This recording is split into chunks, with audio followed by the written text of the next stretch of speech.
Hello friends, welcome back to our channel. నేను మీ భీమవరం బుల్లి. అందరూ ఎలా ఉన్నారు?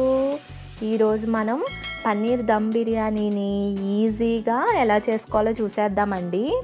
ఆల్రెడీ లాస్ట్ వీడియోలో ఇంట్లోనే పన్నీర్ని ఈజీగా ఎలా చేసుకోవాలో చూపించాను కదా. ఎవరైనా చూడకపోతే కనుక డిస్క్రిప్షన్లో లింక్ ఇచ్చాను, చూడండి.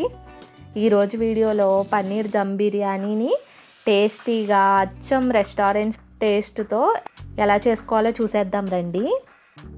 దీనికోసం ముందుగా ఒక బౌల్లోకి క్యూబ్స్గా కట్ చేసుకున్న 250 గ్రామ్స్ పన్నీర్ని తీసుకోవాలి. ఈ పన్నీర్లోకి ఒక గుప్పెడు కొత్తిమీర, పుదీనా తురుమును వేసుకొని తర్వాత కొన్ని ఫ్రైడ్ ఆనియన్స్ని, ఇంకా 1/2 టీ స్పూన్ షాహీ జీరా, 1 స్పూన్ గరం మసాలా, అలాగే 2 బిర్యానీ ఆకులు, 4 యాలకులు, 2 ఇంచుల దాల్చిన చెక్క, 5-6 లవంగాలు, 2-3 స్పూన్ల కారం, 1 టేబుల్ స్పూన్ నూనె, 1 టేబుల్ స్పూన్ నెయ్యి, తగినంత ఉప్పు వేసుకుని ఒకసారి బాగా కలుపుకోవాలి. ఇలా బాగా కలుపుకున్న తర్వాత 1 కప్పు కర్డ్ని కూడా వేసుకుని బాగా మ్యారినేట్ చేసి 1 నుంచి 2 గంటల పాటు ఫ్రిడ్జ్లో స్టోర్ చేసుకుంటే పన్నీర్కి మసాలా అనేది బాగా పడుతుందన్నమాట. 1 గంట తర్వాత చూడండి, మ్యారినేట్ చేసి పెట్టుకున్న పన్నీర్ని ఒక పెద్ద బాండ్లీలో పరుచుకుని పక్కన పెట్టుకోవాలి. తర్వాత రైస్ని ప్రిపేర్ చేసుకోవడానికి ఒక గిన్నెలో నీళ్ళని పోసుకుని ఉప్పును కూడా వేసుకుని బాగా మరగనివ్వాలి. ఉప్పు ఎక్కువే వేసుకోవాలండి.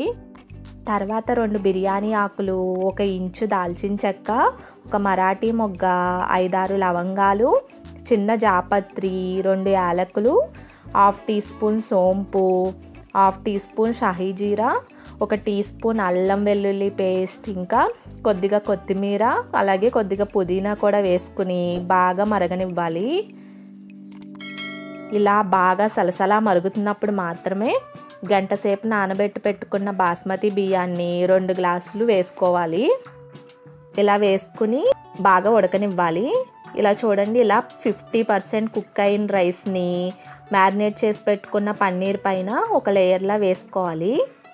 పైన కొద్దిగా ఫ్రైడ్ ఆనియన్స్, కొద్దిగా కొత్తిమీర, పుదీనా, అలాగే ఎల్లో ఫుడ్ కలర్ కూడా కలిపిన పాలని 2 స్పూన్లు వేసుకుని తర్వాత 70 to 80% కుక్ అయిన రైస్ని ఇంకో లేయర్గా వేసుకుని 2 టేబుల్ స్పూన్ల రైస్ ఉడికించుకున్న వాటర్ని కూడా ఇలా పోసుకోవాలి సైడ్లో.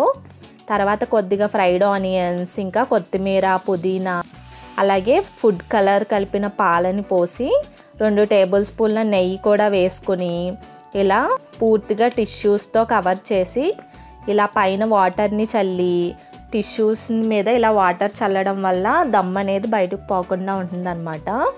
ఇలా వాటర్ చల్లి ప్లేట్తో కవర్ చేసి 8 మినిట్స్ హై హీట్ మీద, 10 మినిట్స్ లో హీట్ మీద దమ్ పెడితే సరిపోతుందండి. తర్వాత ఒక అరగంట పాటు దాన్ని కదపకుండా అలాగే వదిలేసి అరగంట తర్వాత తీసి చూస్తే చూడండి ఎంత బ్యూటిఫుల్గా రెడీ అయిపోయిందో.